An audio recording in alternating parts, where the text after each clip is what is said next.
Bahaya gaya hidup legalistik. Galatia pasal 5 ayat 1-6 dan ayat 13-14. Supaya kita sungguh-sungguh merdeka, Kristus telah memerdekakan kita. Karena itu berdirilah teguh dan jangan mau lagi dikenakan kuk perhambaan. Sesungguhnya aku Paulus berkata kepadamu, jikalau kamu menyunatkan dirimu, Kristus sama sekali tidak akan berguna bagimu. Sekali lagi aku katakan kepada setiap orang yang menyunatkan dirinya bahwa ia wajib melakukan seluruh hukum Taurat.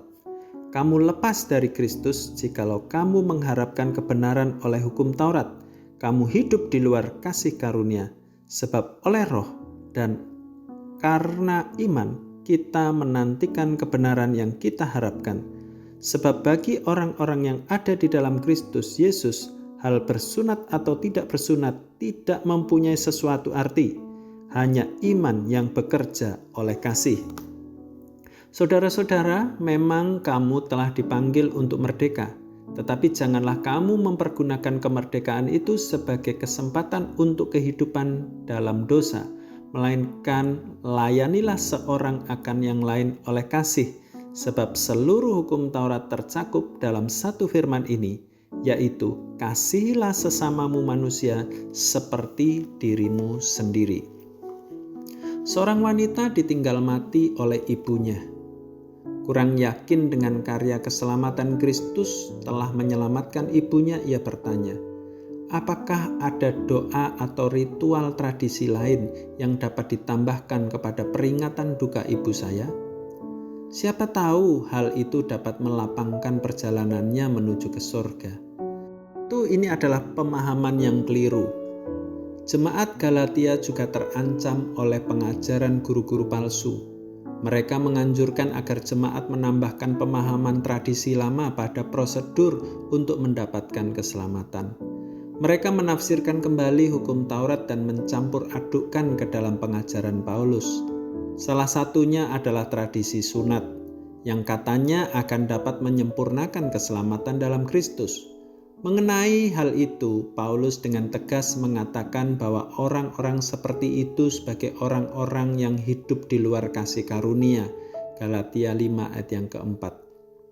Mereka telah menyimpang dari cara hidup yang dikehendaki Allah. Lalu apakah salah memelihara tradisi? Tidak semua tradisi itu salah.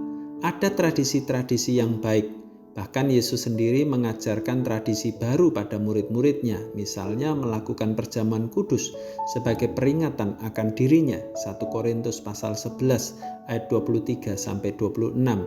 Namun perlu dicermati bahwa tradisi harus disikapi dengan hikmat dan sesuai dengan pengajaran firman Tuhan. Kita harus sadar bahwa sebagai orang berdosa ada kecenderungan untuk dapat menyimpang, bahkan menjadi orang yang legalis. Simak beberapa ciri orang legalis. Pertama, apakah saya menyamakan pilihan pribadi atau keyakinan pribadi dengan kebenaran kitab suci? Kedua, apakah saya mulai mempersoalkan hal-hal yang kurang penting di bidang doktrin, menjadi dogmatis dan tidak toleran?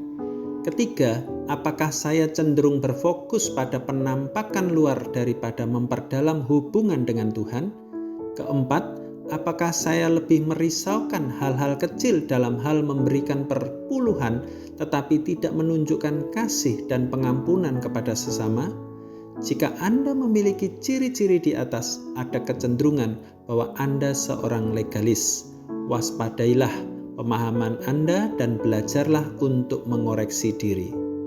Memenjarakan saudara seiman di balik jeruji legalisme, tradisi, dan kehendak pribadi adalah penghinaan terhadap karya penebusan Kristus. Tuhan Yesus memberkati.